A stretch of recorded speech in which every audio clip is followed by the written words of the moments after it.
तो आज वीडियो की शुरुआत मैं 2 लाइनों के साथ करना चाहूंगा जो जस्ट अभी मुझको अनु मलिक साहब ने लिख के भेजी है। तो आइए आपको सुना ही देता हूं। अगर पिताजी गुस्सा हो तो उनसे कोई गुजारिश ना करना, अगर पिताजी गुस्सा हो तो उनसे कोई गुजारिश ना करना। हे भगवान, कल इंडिया वर्सेस पाकिस्तान के मैच में कुछ भी करना लेकिन बारिश ना करना। हालांकि फिलहाल के लिए भगवान भी इस मामले में कुछ खास नहीं कर पाए हैं, क्योंकि पिछले कुछ दिन से कोलंबो में लगातार बारिश हुए जा रही है। ना जाने ये किसका यार है जो इतना हंस रहा है कि बारिश जो है बस हुए जा रही है। और आज के दिन भी ऐसा माना जा रहा है कि बारिश का इंटरफेरेंस तो हो के ही रहेगा। बस देखना ये दिलचस्प होगा कि ये इंटरफेरेंस कितना होता है। लेकिन जैसा मैंने आपको कल की वीडियो में ऑलरेडी बता दिया था कि अगर आज के मैच में बारिश के चलते कोई खलल पड़ भी जाती है तो कल का दिन रिजर्व डे रखा गया है सिर्फ और सिर्फ इंडिया वर्सेस पाकिस्तान मैच के लिए। सुपर 4 में और किसी भी मैच के लिए रिजर्व डे नहीं रखा गया है, जिसके चलते इंडिया के ही एक एक्स क्रिकेटर वेंकटेश प्रसाद ने तो यह तक कह दिया कि भैया एसीसी को इस बात पे शर्म आनी चाहिए, एशिया क्रिकेट काउंसिल को इस बात पे शर्म आनी चाहिए कि सुपर 4 के एक मैच के लिए आपने रिजर्व डे रख दिया है और बाकी मैच और बाकी टीमों के लिए कहा है कि आपको कुछ नहीं मिलने वाला है। अगर आपका मैच रद्द हो गया तो बस हो गया। हालांकि यह भी एक सच है कि कल के दिन बांग्लादेश के बोर्ड ने एक ट्वीट करा था जहां उन्होंने मेंशन किया था कि हाँ ये सच है कि सिर्फ पाकिस्तान वर्सेस इंडिया मैच के लिए रिजर्व डे रखा गया है, लेकिन इस चीज के लिए चारों ही टीमें जो इस समय सुपर 4 में पहुंची हैं उसने अपनी सहमति दी है। वैसे देखो ये कहीं ना कहीं ऐसा है कि मान लो एक क्लास में 4 बच्चे पढ़ते हैं, उसमें से सिर्फ एक बच्चे के लिए रूल बना दिया गया है कि चाहे वो एग्जाम लेट देने भी आ जाए लेकिन उसको फिर भी एक्स्ट्रा टाइम मिलेगा, बाकियों को नहीं मिलेगा, उसको जरूर मिलेगा, क्योंकि उस बच्चे के जो मार्क्स हैं उससे कहीं ना कहीं स्कूल की रेप्यूटेशन डिसाइड होती है। ऐसा ही कुछ यहां भी हो रहा है, एक अलग रूल बना दिया गया है भैया सिर्फ एक मैच के लिए। अब ये कितना सही है कितना गलत है आप लोग मेरे को कमेंट बॉक्स में बता सकते हैं। मैं तो यहां पे ये भी कहना चाहूंगा कि ये जो बांग्लादेश क्रिकेट बोर्ड और श्रीलंका क्रिकेट बोर्ड कह रहे हैं ना कि हमारी बात हो गई है, हमें कोई दिक्कत नहीं है कि भैया सिर्फ एक मैच के लिए रिजर्व डे रखा गया है, तो ये जो बात है ना हमको पता है ये बात किस तरीके से हुई होगी। इसीलिए बांग्लादेश क्रिकेट बोर्ड ने तो ट्वीट ही कर दिया, देखिए हमारी सहमति से ये सब हुआ है, ऐसा नहीं है कि हमको बताया नहीं गया और कह दिया गया कि आपको मैच नहीं मिलेगा सिर्फ उनको मिलेगा।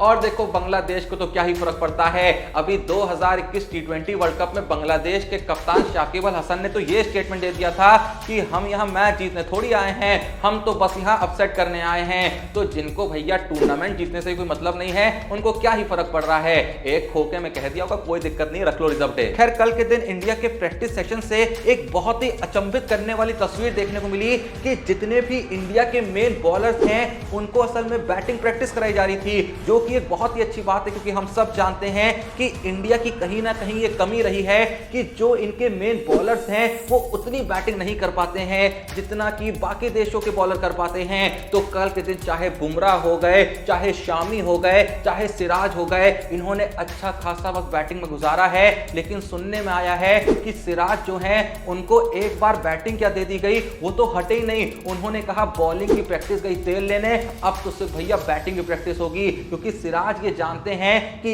इस वक्त में अगर प्लेइंग 11 में रहना है तो सिर्फ अच्छी बॉलिंग नहीं करनी होगी बल्कि बल्ले से भी कमाल करना होगा, क्योंकि इस वक्त तो यही चल रहा है ना कि कौन सा बॉलर है जो ठीक ठाक बैटिंग भी कर सकता है उसे ही टीम में जगह मिलेगी। या तो फिर रोहित भाई ने बिल्कुल ये क्लियर कर दिया है कि अब चाहे जो भी हो जाए साला अपने सारे के सारे मेन बॉलर्स खिलाऊंगा, बेकार में फिलर बीच में नहीं डालूंगा कि ये थोड़ी बैटिंग कर सकता है। जो मेन बॉलर है शामी हो गए, बुमराह हो गए, सिराज हो गए, इन तीनों को एक साथ खिलाऊंगा, वरना फिर लोग कहते हैं कि उनके पास शाहीन है, उनके पास हारिस रऊफ है, उनके पास नसीम शाह है, तुम्हारे पास क्या है। बीच में ठाकुर भैया आ जाते हैं, क्यों? क्योंकि इनको बैटिंग करनी आती है। तो रोहित भाई ने कहा अब जो मेरी मेन तिकड़ी है, जो मेरी मेन पेस बैटरी है, उसको मैं मैच में उतारूंगा, चाहे मुझे उसके लिए इन तीनों को थोड़ी बैटिंग क्यों ना सिखानी पड़े। अभी तुम 2-3 दिन रुक जाओ, तुमको विराट कोहली, रोहित शर्मा, श्रेयस अय्यर ये सब बॉलिंग करते हुए देखने को मिल जाएंगे। क्योंकि इसी बात पे मैं तुम्हें एक फन फैक्ट भी बता देता हूं कि 2011 में भारत ने जो ओडीआई वर्ल्ड कप जीता था ना, उस ओडीआई वर्ल्ड कप में महेंद्र सिंह धोनी जो कि भारतीय टीम के कप्तान थे, उन्होंने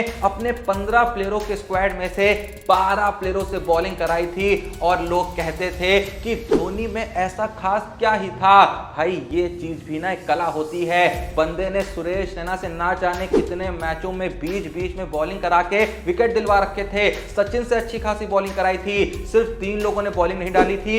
एक खुद एमएस धोनी हो गए क्योंकि वो विकेट कीपर थे, दूसरे कौन, गौतम गंभीर हो गए जिन्होंने अपने पूरे करियर में कभी भी बॉलिंग नहीं करी। तीसरे वीरेंद्र सहवाग थे जिनसे वो करवा सकते थे लेकिन उनके शोल्डर में दिक्कत चल रही थी, तो बेकार में धोनी बॉलिंग के चक्कर में रिस्क नहीं लेना चाहते थे, वरना सबसे बॉलिंग कराई भाई, सबसे। तो इसी बात पे मुझको एक और शेर याद आ रहा है जो फिर से हमको लिख के भेजा है अनु मलिक साहब ने, तो थोड़ा सा गौर फरमाइएगा। तो पाकिस्तान ने कहा कि इंडिया चाहे हमारी लेने की कितनी भी कोशिश करे हम देंगे नहीं, इंडिया चाहे हमारी लेने की कितनी भी कोशिश करे हम देंगे नहीं। नेहरा भाई ने क्या खूब कहा था, धोनी की कीमत आपको तब ही समझ आएगी जब वो टीम में रहेंगे नहीं। कौन कौन नेहरा भाई की इस बात से फुली एग्री करता है कमेंट में जरूर बताइएगा। वैसे आप में से बहुत लोगों को ये ऑलरेडी पता होगा कि इस वक्त पे ऑस्ट्रेलिया और साउथ अफ्रीका के बीच सीरीज चल रही है। T20 सीरीज हो चुकी है जहां पे ऑस्ट्रेलिया ने साउथ अफ्रीका को बुरे तरीके से धुल दिया था, और फिलहाल चल रही है ओडीआई सीरीज जहां ऑस्ट्रेलिया अभी भी उनको बुरे तरीके से धुल ही रही है। लेकिन कल के दिन एक लंबे समय के बाद डेविड वार्नर के बल्ले से सेंचुरी देखने को मिली। देखो मैं ज्यादा दूसरी टीमों के मैचेस के बारे में बात नहीं करता हूं, पर पता नहीं मुझको ऐसा क्यों लगता है कि डेविड वार्नर जो हैं वो ऑस्ट्रेलिया के नहीं असल में इंडिया के ही हैं। मतलब बहुत ही अपनेपन वाली फीलिंग आती है। अब वार्नर हरकत ही ऐसी करते हैं, कभी पुष्पा राज का डायलॉग पे वो डब मैश करेंगे, कभी वो इंस्टा पे इंडिया के गानों पे रील्स बनाने लगेंगे। साउथ के गानों में बनाते हैं, नॉर्थ के गानों में बनाते हैं, लेकिन ऑस्ट्रेलिया के गानों में एक रील नहीं बनाई है। सिर्फ और सिर्फ हिंदी गाने या फिर तमिल गाने या फिर तेलुगु गाने या फिर कन्नड़ गाने।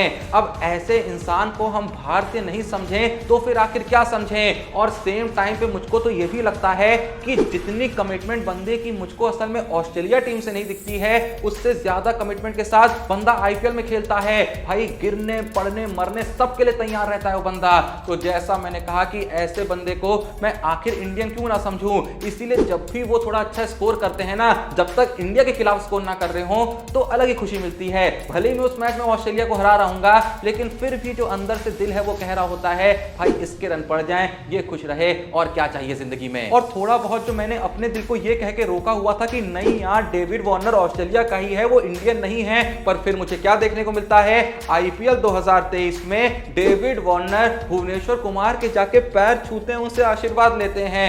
अब बताओ इंसान क्यों ना माने उसे इंडियन, क्यों ना माने भारतीय। मुझे तो लगता है डेविड वार्नर इस बंदे का नाम ही नहीं है, डेविड धवन नाम है इसका। बाकी कल के दिन वेंकटेश अय्यर ने द ग्रेट खली के साथ फोटो शेयर करी, जहां वो उनसे उनके घर में जाके मिले थे, उनके साथ थोड़ी सी बातचीत करी थी, हाथ वगैरह मिलाया था। लेकिन वेंकटेश भाई एक सलाह देना चाहूंगा कि खली भाई से थोड़ी दूरी बना के रखना, क्योंकि केकेआर के पास वैसे ही 1-2 प्लेयर बचे हैं। बेकार में आप खली के हाथ के नीचे आ गए तो वेंकटेश अय्यर से सुब्रमण्यम अय्यर बन के रह जाएंगे। वैसे कल के दिन हमारे सामने खूबसूरत तस्वीर और आती है, जहां क्या देखने को मिलता है कि ऋतुराज गायकवाड़ भी लग चुके हैं एशियन गेम्स 2023 की तैयारी में। वो कह रहे हैं कि भैया हम पे भी ध्यान दे लो, हम भी इंडिया को रिप्रेजेंट करने बाहर जा रहे हैं, हमें भी वहां पाकिस्तान का मुकाबला करना है, हम भी अपनी टीम के कैप्टन हैं, तो सिर्फ यहाँ पे वर्ल्ड कप 2023 की बातें मत करो, बीच बीच में हमारी भी बात कर लिया करो। और अभी अभी मैंने वेंकटेश अय्यर की बात करी ना, तो मैं बता दूं कि वेंकटेश अय्यर भी एशियन गेम्स 2023 का हिस्सा है, मेन टीम का हिस्सा नहीं है, लेकिन बैकअप के तौर पे उन्हें रखा गया है। आसान भाषा में यह समझ लीजिए कि जिस तरीके से संजू सैमसन वर्ल्ड कप 2023 का पार्ट है, उसी तरीके से वेंकटेश अय्यर एशियन गेम्स का पार्ट है। यानी कुल मिला के बस नाम के लिए रखा गया है, खिलाना विलाना कुछ नहीं है। वैसे आपको याद होगा कि 1-2 दिन पहले ये खबर सामने आई थी कि जो मिचेल स्टार्क हैं वो आईपीएल 2024 में मिनी ऑक्शन के लिए अवेलेबल रहेंगे, और सेम टाइम पे ये भी खबर सामने आई थी कि जो आरसीबी है वो पूरी कोशिश में लगी हुई है मिचेल स्टार्क को अप्रोच करने के लिए, यानी कुछ भी करके वो खरीदना चाहती है मिचेल स्टार्क को, चाहे उन्हें अपनी टीम में से किसी को भी रिलीज क्यों ना करना पड़े। कोहली, डू प्लेसिस जो मेन प्लेयर है मैक्सवेल वगैरह, उनको तो नहीं करेंगे, उसके अलावा किसी को भी क्यों ना रिलीज करना पड़े, वो कुछ भी करके मिचेल स्टार्क को अपनी टीम में शामिल करना चाहते हैं। क्योंकि 9 साल पहले स्टार्क जब आईपीएल के साथ जुड़े थे तो वो आरसीबी से ही खेलते थे,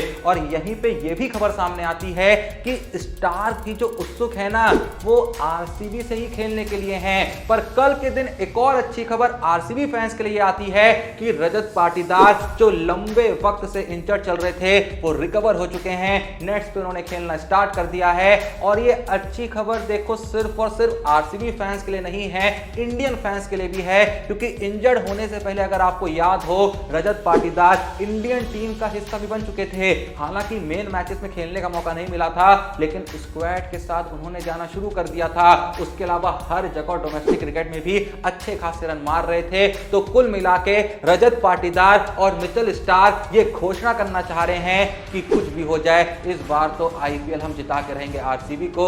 इस बार वो जो मनुष्यत छाई हुई है ना उसको हटा के रहेंगे। किस किस को लगता है कि स्टार के आने से और रजत पाटीदार के वापसी करने से आरसीबी की टीम यहां पे थोड़ी सी स्ट्रांग हो जाएगी अगली आईपीएल में? जिसको भी लगता है कमेंट में जरूर बताना। लेकिन ये ज्ञान मत देना कि वर्ल्ड कप के टाइम में भाई आईपीएल की बात क्यों कर रहे हो। भाई न्यूज आई है तो बता रहे हैं, काम है अपना। अब जैसे कि कल के दिन नीतीश राणा का एक इंटरव्यू वायरल होने लगता है। क्यों वायरल होता है? क्योंकि उस इंटरव्यू में वो कुछ शब्द कह देते हैं रोहित शर्मा के बारे में, बहुत ही मधुर शब्द होते हैं, ऐसा कुछ खराब नहीं कहते हैं। वो बताते हैं कि आईपीएल 2023 के वक्त जब मेरी रोहित भाई से थोड़ी सी बातें हुई थी और मैं उनसे टिप्स लेना चाह रहा था कि आखिर मैं अब नया नया कप्तान बना हूं केकेआर का, तो मुझे यहां पे क्या करना चाहिए, किस तरीके से इस रिस्पॉन्सिबिलिटी को अपने ऊपर डालना चाहिए। तो रोहित भाई ने उनसे कहा था, ऐसा नीतीश राणा बताते हैं कि रोहित भाई ने उनसे कहा था, देखो प्रेशर व्रेशर लेने की जरूरत नहीं है, चिल होके मस्त कप्तानी करने का, बेकार में टेंशन नहीं लेने का। मतलब देखो ये जवाब सुन के कहीं ना कहीं दिल यही कहता है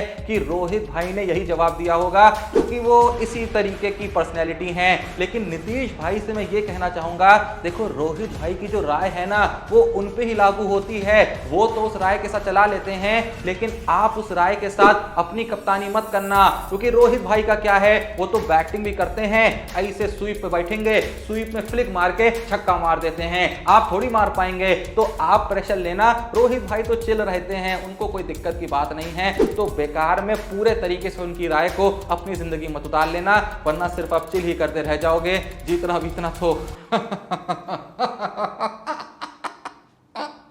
अब आपका इस बारे में जो भी टेक है कमेंट में जरूर बताइएगा। लेकिन एक चीज भाई बिल्कुल मत भूलना कि डिस्क्रिप्शन और पिंड कमेंट में लिंक मौजूद है हमारे Telegram channel cricket time with Joshi का, जहां पे सारी क्रिकेट अपडेट्स भैया एक के बाद एक आती रहती हैं। कुछ भी तुम पूरे दिन में मिस नहीं करोगे और बहुत ही बेहतरीन तरीके से आती हैं। उसके अलावा पता है वहां पे क्या होता है भैया, बड़े बड़े गिवअवेज होते रहते हैं, पैसा बांटा जाता है, खुल के बांटा जाता है, अलग अलग तरीकों से कैसे पैसा कमा सकते हो उसके बारे में भी कई चीजें शेयर करी जाती हैं। मतलब अपनी एक प्राइवेट कम्युनिटी वहां पे बनी हुई है। अगर आप भी हिस्सा बनना चाहते हैं तो वेट मत करिए, डिस्क्रिप्शन और पिन में लिंक मौजूद है, जाके हमारे Telegram channel cricket time with Joshi को ज्वाइन कर लीजिए।